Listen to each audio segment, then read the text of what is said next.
ಕೃಷಿಕರ ಸಂಕಷ್ಟಗಳಲ್ಲಿ ನೆರವಾಗುವ ಉದ್ದೇಶದೊಂದಿಗೆ ಸಹಕಾರಿ ತತ್ವ ಸಿದ್ಧಾಂತಗಳೊಂದಿಗೆ ರೂಪುಗೊಂಡ ಕ್ಯಾಂಪ್ಕೋ ಸಂಸ್ಥೆ ಕೋವಿಡ್-19 ಲಾಕ್ಡೌನ್ನ ಸಂಕಷ್ಟವನ್ನು ಕೂಡ ಮೆಟ್ಟಿ ನಿಂತು ಸಾಧನೆ ಮಾಡಿದೆ. 2019-20 ಆರ್ಥಿಕ ಸಾಲಿನ ಅಂತ್ಯದಲ್ಲಿ 1848 ಕೋಟಿ ರೂಪಾಯಿಗಳ ಬೃಹತ್ ವಹಿವಾಟನ್ನು ದಾಖಲಿಸಿದೆ. ನೋಟ್ ಬ್ಯಾನ್ ಸಂದರ್ಭದಲ್ಲಿ ಸಂಸ್ಥೆಯು ಹೇಗೆ ಸದಸ್ಯರ ಕೈ ಹಿಡಿದಿತ್ತೋ ಅದೇ ರೀತಿ ಕೋವಿಡ್ ಸಮಯದಲ್ಲೂ ಜವಾಬ್ದಾರಿಯುತ ಹೆಜ್ಜೆಯನ್ನು ಇರಿಸಿ ಕೃಷಿಕ ಸಮುದಾಯದಿಂದ ಪ್ರಶಂಸೆಗೆ ಪಾತ್ರವಾಗಿದೆ ಅಂತ ಕ್ಯಾಂಪ್ಕೋ ಅಧ್ಯಕ್ಷರಾದ ಎಸ್.ಆರ್. ಸತೀಶ್ ಚಂದ್ರ ಹೇಳಿದ್ದಾರೆ.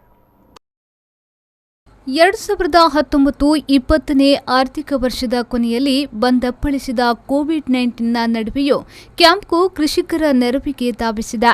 ಕಳೆದ ವರ್ಷಕ್ಕೆ ಹೋಲಿಕೆ ಮಾಡಿದಾಗ ಕೋವಿಡ್-19 ಲಾಕ್ಡೌನ್ನ ನಡುವೆಯೂ ನಮ್ಮ ಎಲ್ಲ ಸದಸ್ಯರ ಸಹಕಾರದಿಂದ ನಮ್ಮ ಸಂಸ್ಥೆ 1848 ಕೋಟಿ ರೂಪಾಯಿಗಳ ಬೃಹತ್ ವಹಿವಾಟು ಮಾಡಿ 32,10,18,738 ರೂಪಾಯಿಗಳ ಲಾಭ ಪಡೆಯಲು ಯಶಸ್ವಿಯಾಗಿದ್ದೇವೆ ಎಂದು ಕ್ಯಾಂಪ್ಕೋ ಅಧ್ಯಕ್ಷರಾದ ಎಸ್.ಆರ್. ಸತೀಶ್ ಚಂದ್ರ ಹೇಳಿದ್ದಾರೆ.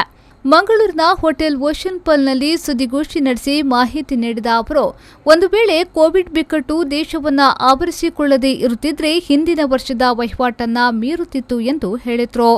ಮಾರ್ಚ್ ತಿಂಗಳಿನಿಂದ ಜಾಗತಿಕ ಮಟ್ಟದಲ್ಲಿ ಆದಂತಹ ಕೊರೋನಾದ ಒಂದು ಪ್ರಭಾವದಿಂದಾಗಿ ಇದ್ರೂ ಕೂಡ ಕ್ಯಾಂಪ್ಕೋ ಅದನ್ನು ಯಶಸ್ವಿಯಾಗಿ ನಿಭಾಯಿಸಿ ತನ್ನ ಸದಸ್ಯರ ಮಾರುಕಟ್ಟೆಯ ಮೇಲೆ ಮತ್ತು ಅಡಿಕೆಯ ಧಾರಣೆಯ ಮೇಲೆ ಅತ್ಯಂತ ಒಳ್ಳೆಯ ಕೆಲಸವನ್ನು ಮಾಡಲಿಕ್ಕೆ ಸಾಧ್ಯ ಆಗಿದೆ. ಕಳೆದ ಸಾಲಿನಲ್ಲಿ ಮಾರ್ಚ್ ಅಖೇರಿಯ 31ರವರೆಗೆ ಕ್ಯಾಂಪ್ಕೋ 1848 ಕೋಟಿ ರೂಪಾಯಿಯ ಬೃಹತ್ ವಹಿವಾಟನ್ನು ಮಾಡಿ ಕೊನೆಯ ತಿಂಗಳಲ್ಲಿ ಕೋವಿಡ್ನ ಪ್ರಭಾವ ಇದ್ರೂ ಕೂಡ ನಾವು ಅತ್ಯಂತ ಯಶಸ್ವಿಯಾಗಿ ಕೆಲಸ ಮಾಡಿ 32,10,18,738 ರೂಪಾಯಿಯಷ್ಟನ್ನು ಲಾಭವನ್ನು ಮಾಡಲಿಕ್ಕೆ ಸಾಧ್ಯ ಆಗಿದೆ. 2019-20 ಆರ್ಥಿಕ ವರ್ಷದಲ್ಲಿ ಕ್ಯಾಂಪ್ಕೋ 1,430.43 ಕೋಟಿ ರೂಪಾಯಿ ಮೌಲ್ಯದ 48,294.93 ಮೆಟ್ರಿಕ್ ಟನ್ ಅಡಕೆಯನ್ನು ಖರೀದಿಸಿದೆ.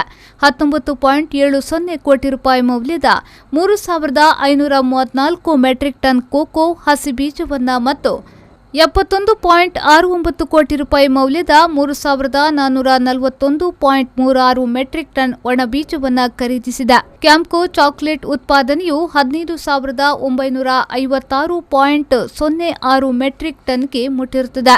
ಈ ಪೈಕಿ 11,652.91 ಮೆಟ್ರಿಕ್ ಟನ್ ಸ್ವಂತ ಬ್ರ್ಯಾಂಡ್ನ ಚಾಕೊಲೇಟ್ ಉತ್ಪಾದನೆಯಾಗಿರುತ್ತದೆ ಎಂದು ಎಸ್.ಆರ್. ಸತೀಶ್ ಚಂದ್ರ ಮಾಹಿತಿ ನೀಡಿದರು.